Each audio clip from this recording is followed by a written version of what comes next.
Hey, what is up, everybody? Welcome to the Guilty as Charged podcast. My name is Steven, and I am your host, as always. And joining me for our third edition of the Getting to Know series is Mr. Geoff Mitchell, who is the host of the Frogcast. This is the best place to go for TCU football sources and input and conversations. So if you or your friends or whoever are fans of the TCU Horned Frogs, make sure to give him a follow at the Frogcast on Twitter. And Geoff, thanks so much for joining me today. How you doing? I'm doing great. I'm glad to be here to talk about not only the Chargers, but about TCU. So it looks like you got more than one player coming your way. Yeah, we were joking on beforehand. I can't say we've ever had to have one person talk about three different players that the Chargers selected. We had one year where the Chargers took a Florida State Seminole and then a player who started his college career at Florida State, but never three guys all coming from the same school. So really excited to dive into the backgrounds of obviously Quentin Johnston, Derius Davis, and Max Duggan. And yeah, should be a fun conversation. Yeah, I'm looking forward to it. So obviously we'll start with Quentin, and like I said, we'll talk about each of these guys, kind of diving into their journeys to the NFL. In terms of Quentin, let's talk a bit about his process. Obviously, he's a Texas kid.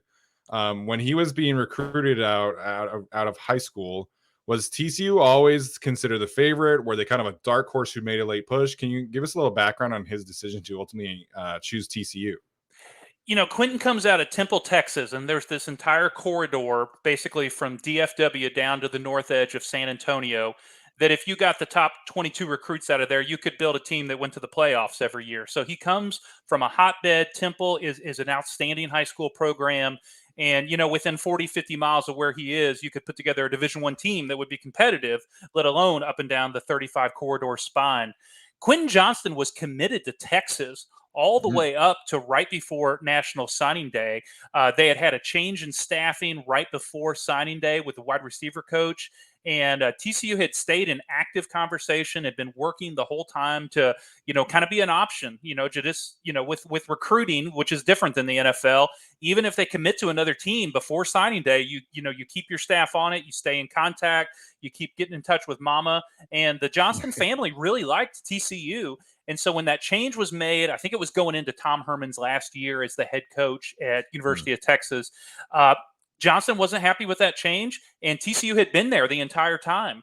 And so he announced, this likes to show how old I am. He announced, not on Twitter, not on Instagram, but on Snapchat, which I did not and still do not have.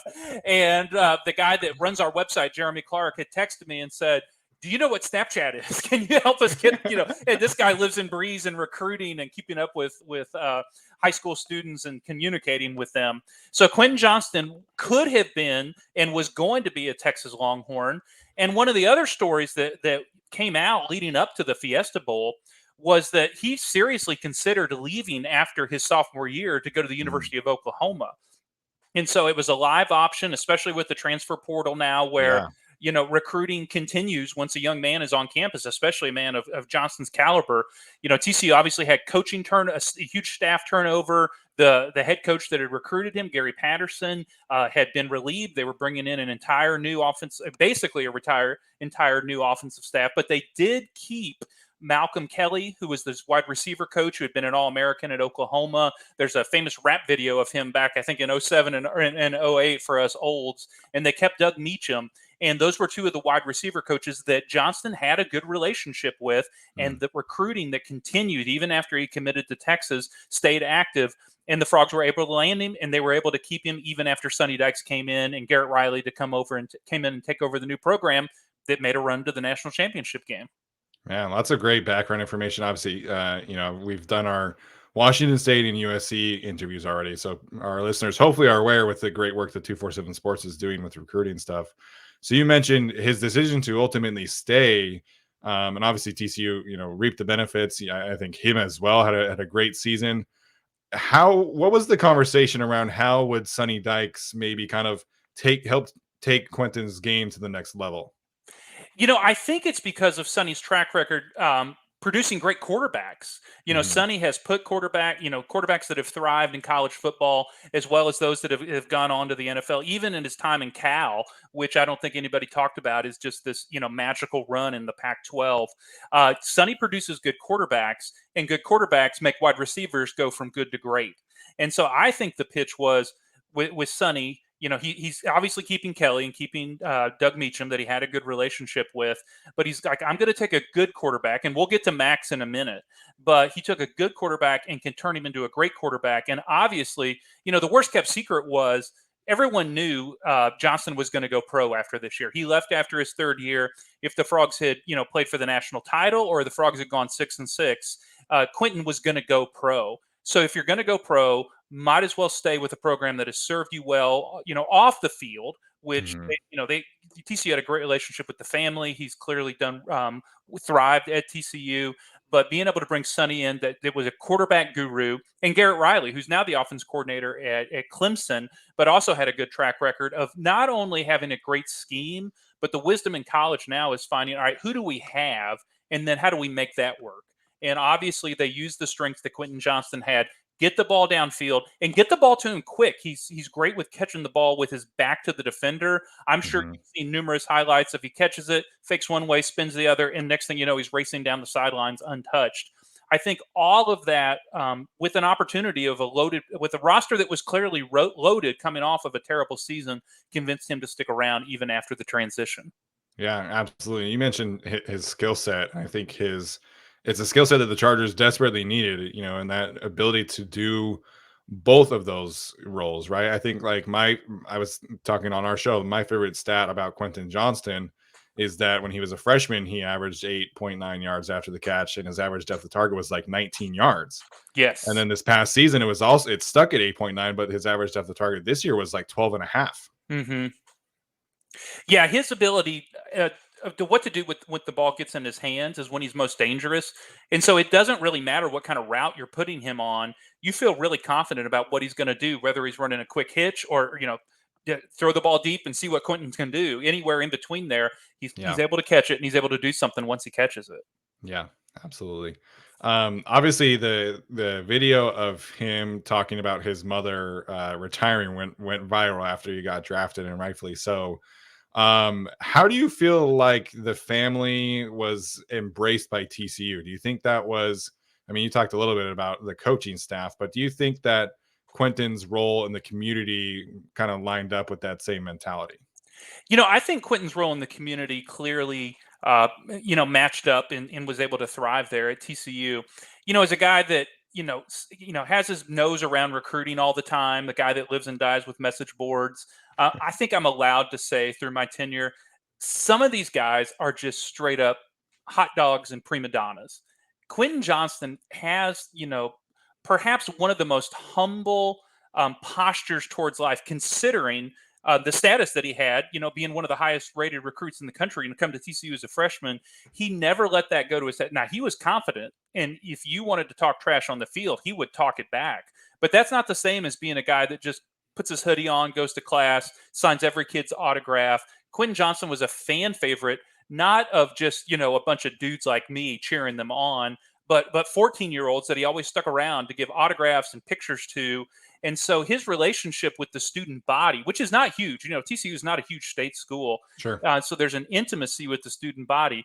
Every single person I know that's interacted with Quentin Johnston says he had time for them. He had a smile for them. He had a picture for them. And he never thought of himself as above all of that. And let me tell you, I have met some guys that are backup defensive backs that think they're too good to give an autograph to a 14-year-old. Yeah. Unfortunately, that's a very real thing. Yeah. One thing I'm just curious in general, and I don't know if I'll ever get the chance to ask him this. Are there any basketball stories about Quentin Johnston? Because we saw a video of him doing a between the legs dunk in Crocs, and I'm sure the coaching staff loved that. And so we've heard some stories from other prospects, right? Playing in pickup games or something like that. What was his reputation like as a basketball player? All right, I do not have any great insights on his basketball skills or lore about his ability on the court, other than if the Chargers decide to do a pickup 3-on-3, he better be the first pick.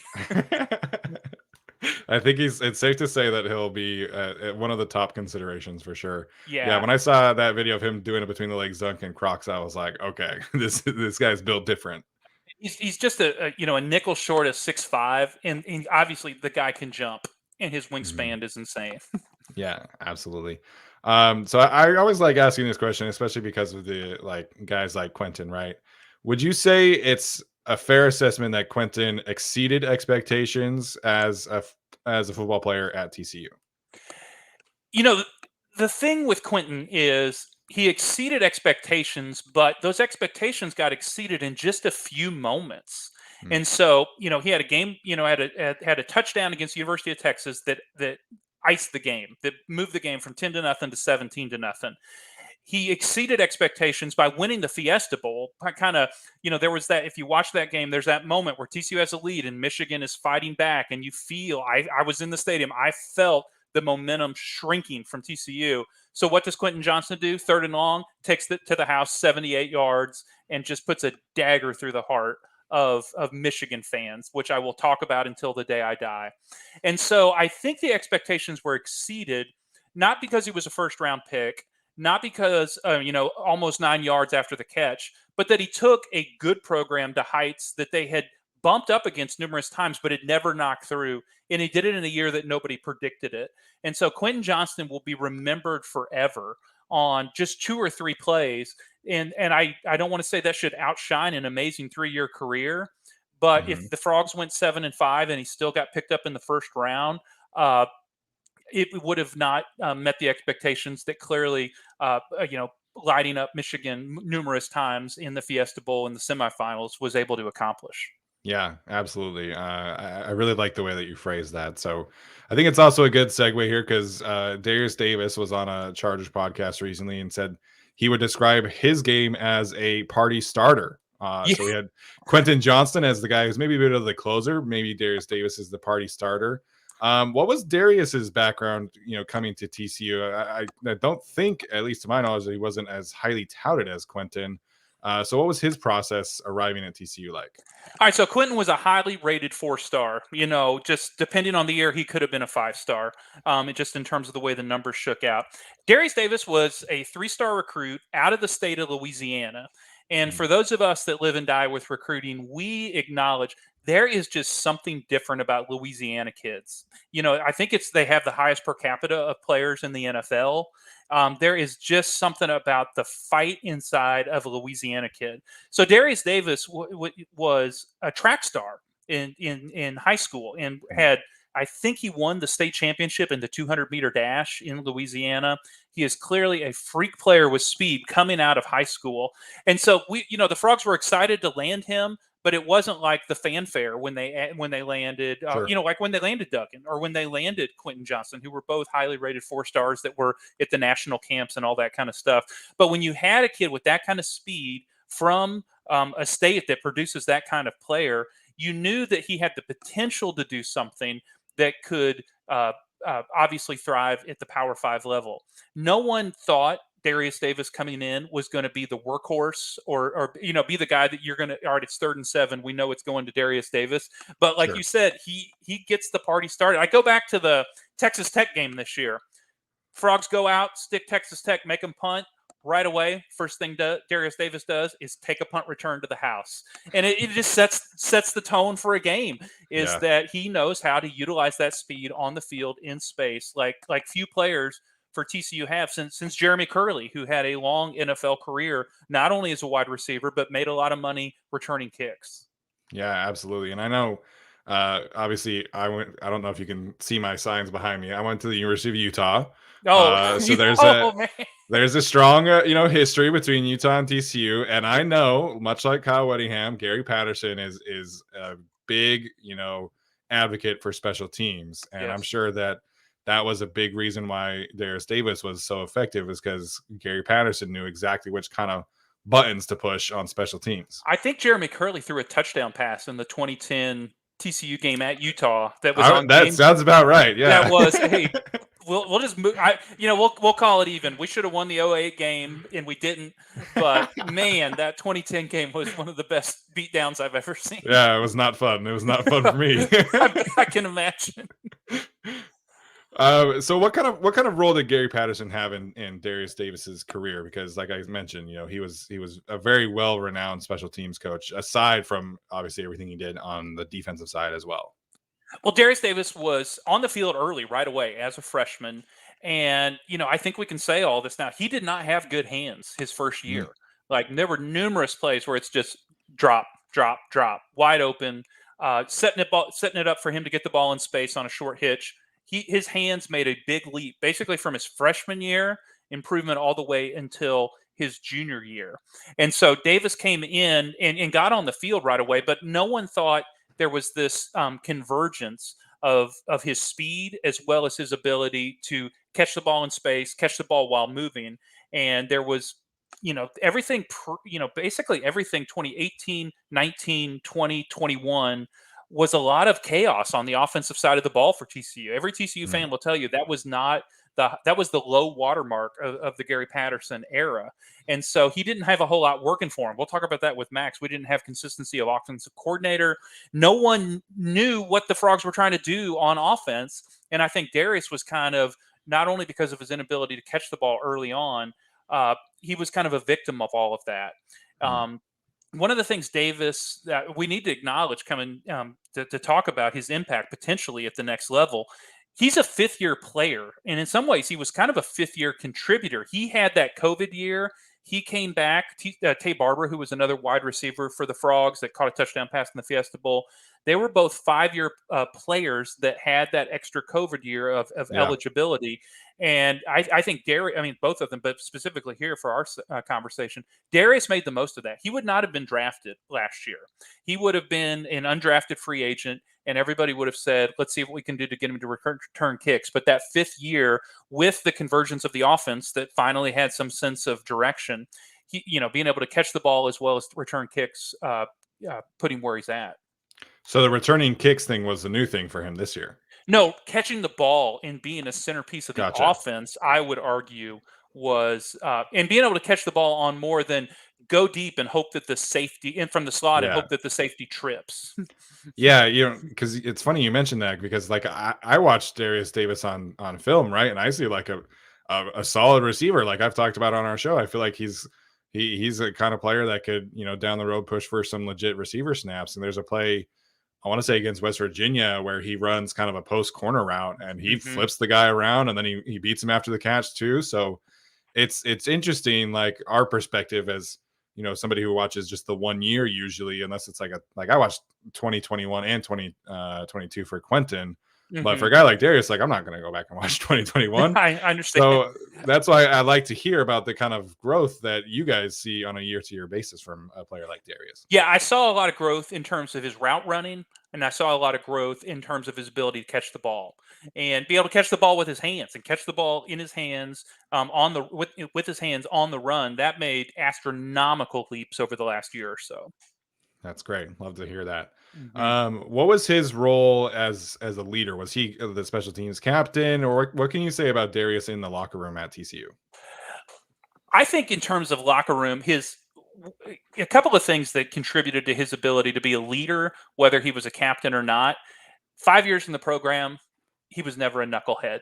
I hate to reduce it to that, but this is a dude with a degree. This is a guy that had no off-field issues. This is a guy that clearly had seen a lot of transition. And so I think how he contributed in terms of leadership was, I'm told he was one of the first guys to buy into the new regime. And so when you had Dykes coming in, Davis was on board right away. So a couple of these guys that could have been undrafted free agents, get their first check and bet on themselves, said, we're coming back. And obviously, the rate on return for that for Davis was high, but he had buy-in for the Sonny Dykes era, and it's clearly paid off for him figuratively and literally. Yeah, I would say so. That fourth round check is going to be a much nicer check than an undrafted free agent one would be. His role with that kind of offense, I'm curious about just like how it maybe changed, because like I mentioned, I see him running routes downfield. I see him running, corners and things like that. Was it maybe just kind of this new regime had a better vision for him? I mean, we can talk about Max and in a second here, but I his role specifically, how did you see that change on offense? I think this regime had a better vision for him. They obviously knew how to set up matchups. And so, his speed is, it's documented just how ridiculous it is. There's Hmm. a jet sweep that he took against SMU where they claim they clocked him at like 22.7 miles an hour streaking down the Yeah, sidelines. And so they were able to maximize those matchups because you're like, oh my gosh, we can't let Quentin Johnston go deep. Jared Wiley is a tight end that they clearly had to account for. You start accounting for a couple of things as well as Kendre Miller, who was drafted by the Saints in the backfield. It's real easy to forget about a guy like Darius Davis. And I think that they were able to maximize that. How they sat down and drew that up, that's not where I dwell. But I know sure. that they were able to get the ball to him in space and able to make things happen. I know Chargers fans are particularly excited about his ability as a punt returner and kick Mhm. returner, but I think there's going to be some fun juice for him as a gadget player and a potential future as a receiver in the league. So, Well, I think so too. They wouldn't draft him that high to return right, kicks. right, That's clearly something that he's going to be able to offer more than probably anybody else in the draft. But they, yeah, they expect him to be on the field, know the offense, and catch the ball. yeah. No, you're not spending a fourth round pick on somebody who's returner only. So, I'm excited for Darius. Obviously, we'll shift gears here and wrap up a conversation about Max Duggan, a guy that I was kind of surprised the Chargers drafted because they have a backup on a legit contract here. You mentioned Max Duggan was highly touted as a recruit. What was that? What was his journey to TCU like as somebody who had seemingly other options? Max was a four-star quarterback out of Western Iowa, out of Council Bluffs. And so, if we're talking about Quentin Johnston being from the I-35 corridor between DFW and San Antonio, I grew up in Iowa. Let me just tell you, Western Iowa is not a hotbed of Division One football players, and so he fits all of the cliches. He's literally a coach's kid. He is a four-sport athlete. In Iowa, you can play all four sports. They do baseball in the summer there because it's still, 40 degrees in May. Yeah, And so he's a four-sport athlete. He contributed at every sport. He's got a dad that, probably started taking him in the weight room when he was 11 years old. And he had a lot of opportunities in the Midwest. I know Iowa State was in on him. I know Ohio State had strong interest in him.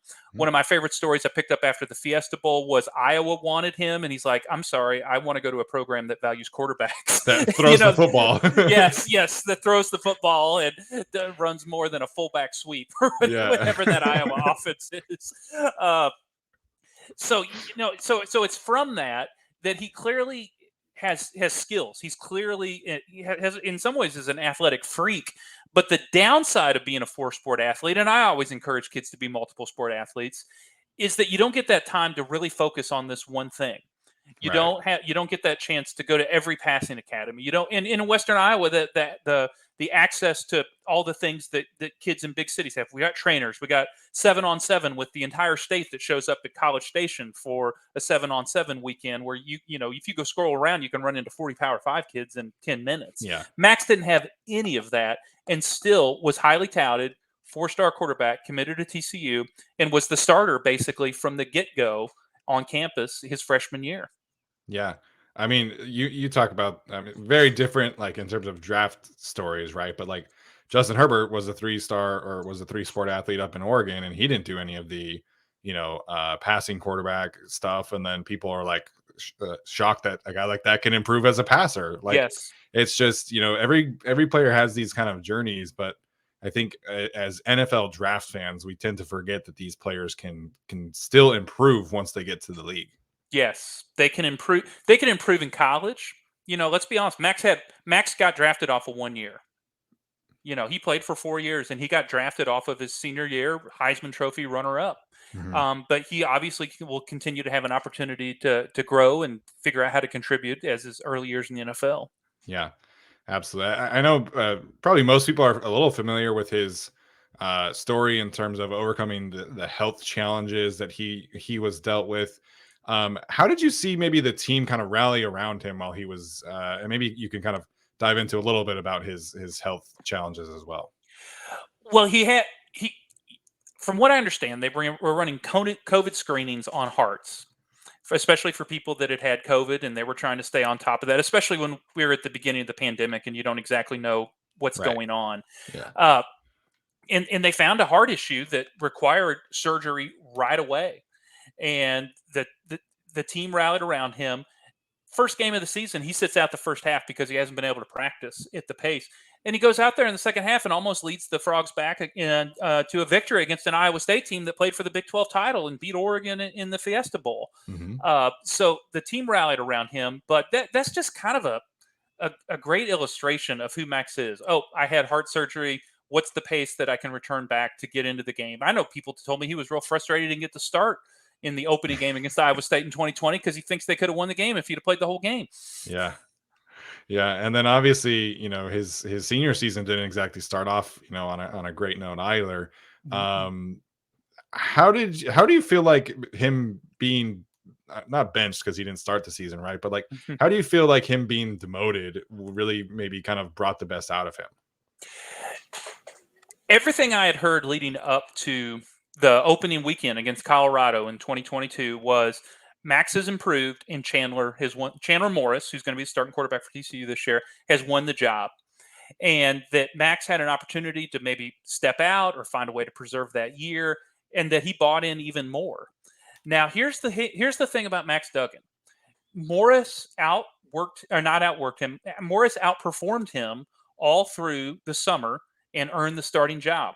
Morris recovered, saw time later in the season, and everybody I talked to says Chandler Morris still looks better than Max Duggan in practice. But when the lights come on and the game is there, nobody can touch what Max Duggan does. Max fits all of the terrible cliches that he's a gamer. He plays harder than everybody. He's like another coach on the field. In some ways, he's really the fastest H-back you've ever seen that plays quarterback. That's what Max Duggan is. They had to teach him how to slide this year. They told him you cannot be, plowing through these people like you're Earl Campbell if you want to stay healthy, especially after Chandler Morris went down. You cannot do this. But Max plays with an intensity and a love for the game that sounds so stereotypical. It sounds like a Friday Night Lights movie. It just happens to be true, and he is the embodiment of that. Yeah, I mean, as a casual fan, like you see a guy like him, and I think Utah fans will tell you that Cam Rising is probably a similar story. That's a similar story, yes. But you just like you saw what he did in that the Big 12 title game. I know TCU lost that game, but like what he did in that game, just dragging them to inches overtime. from overtime and potentially winning that game. Like there just are guys who know how to get teams across the finish line or at least inches from the finish line. You go back and watch that last drive of regulation. It's 28-20. The Frogs are down. And he does everything you'd ever ask a quarterback to do. He knows how to hit the open receiver. He knows how to tuck the ball and run. When there's a breakdown and they're running man and he knows everybody's going deep, he just spins out and races down the sideline to get them down into range to be able. And then the next, I think it's at the 8-yard line, they snap the ball to him and he just basically turns to the left and runs. And Chris Fowler yells, "How does he have anything left in the tank?" And he basically stumbles in the end zone, falls down. Wiley, the tight end, goes over and tries to pick him up. And he's like, just let me lay here for a minute.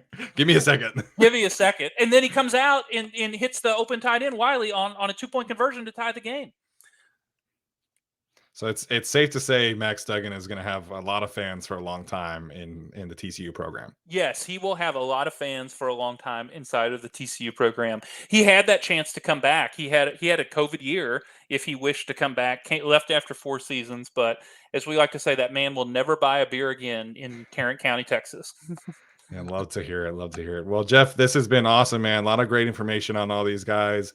Hopefully we'll get some new Chargers fans down in TCU now.